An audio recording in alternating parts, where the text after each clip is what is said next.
minority students be recognized now,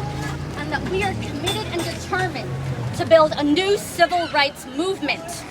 here and starting right now to make that happen,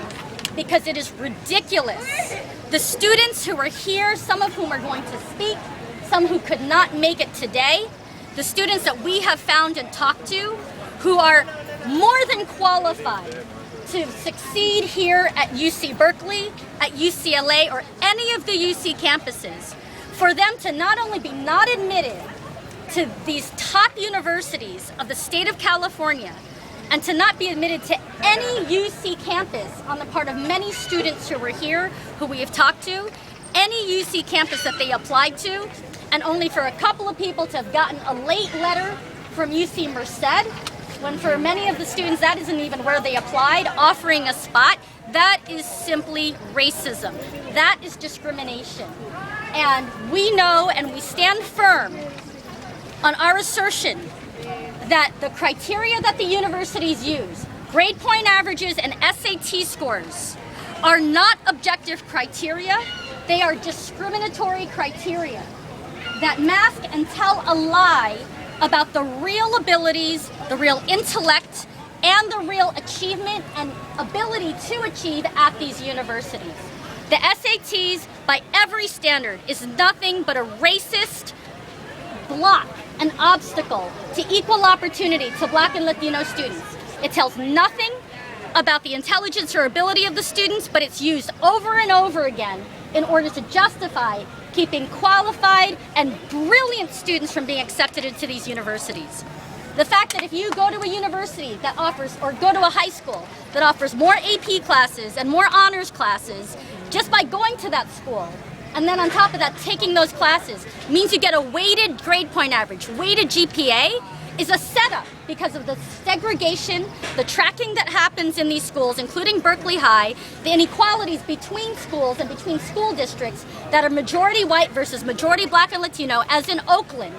means that already with the GPAs, Black and Latino students are set up and are discriminated against. But the students who you're going to hear from today, some of them, despite all those obstacles, have even met those criteria and have still been shut out of this university. It's time for this to stop. BAM occupied the registrar's office 2 weeks ago to demand the doubling of Black and Latino student enrollment and an end to the discrimination. We are here again today for this press conference to continue to tell the truth and to continue to organize to make sure that we educate the community, educate this state and this nation, but more than that, that we organize to take direct action, to stop this racism and to fight to open the doors of this university again to its majority minority student population. So first I want to introduce from Oakland High School, Tachina, who's a student who is graduating from Skyline High School, Tachina Ward-Pratt. She's a student who has many very admirable achievements and qualities, who should be here at UC Berkeley or UCLA or any of the campuses, was denied admission into Berkeley and LA, and has appealed her rejection specifically to UCLA, and is going to talk some about why she's fighting and why it's important for the UCs to change their admissions. So, Tachina, Okay, so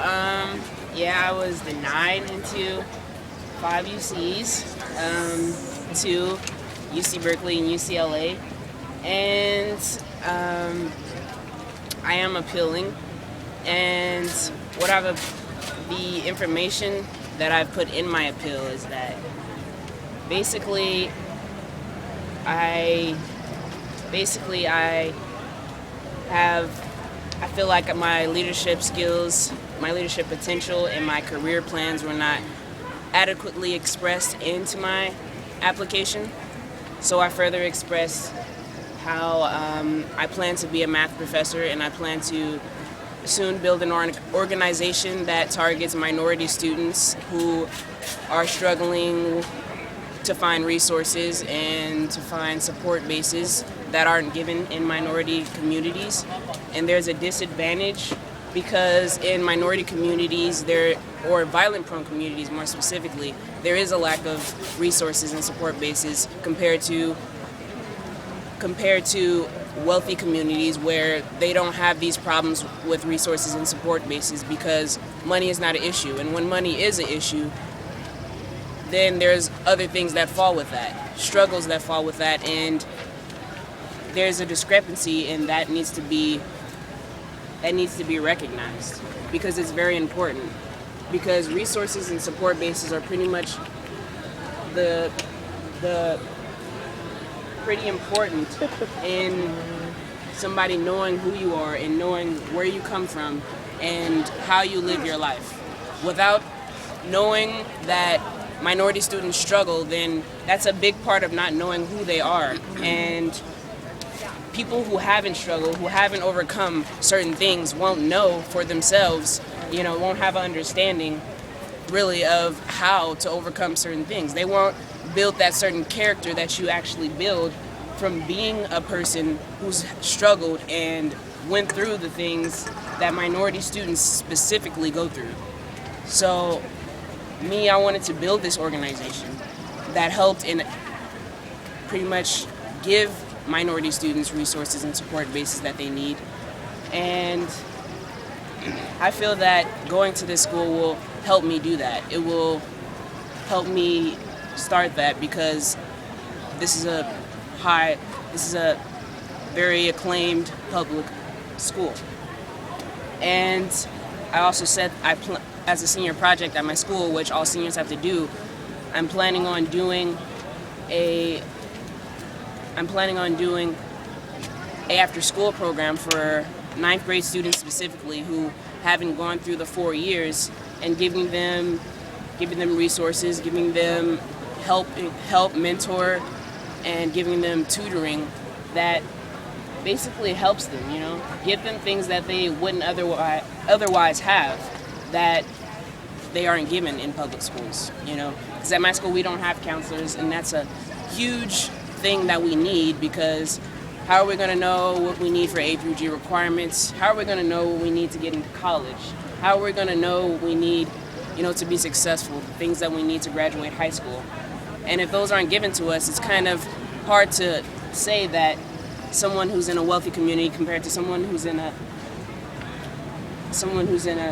poor community or violent-prone community, you can't really say that they've started from the same place, and now you're going to say that we're going to grade them on the same things that to get into my school. Right. So I feel that there's a huge discrepancy, and yeah. Thank you. I want people to know that Tachina is both an athlete, a basketball player, a poet, and the recipient of UC Berkeley's Empowering Women of Color Essay Contest and Award, and is simultaneously someone who is clearly very committed to furthering the whole and raising the whole status of the entire community of students just like her in Oakland. And and clearly our entire state would benefit from Tachina having that opportunity that UCLA or UC Berkeley or the UCs could provide her with to make that happen. So thank you, Tachina.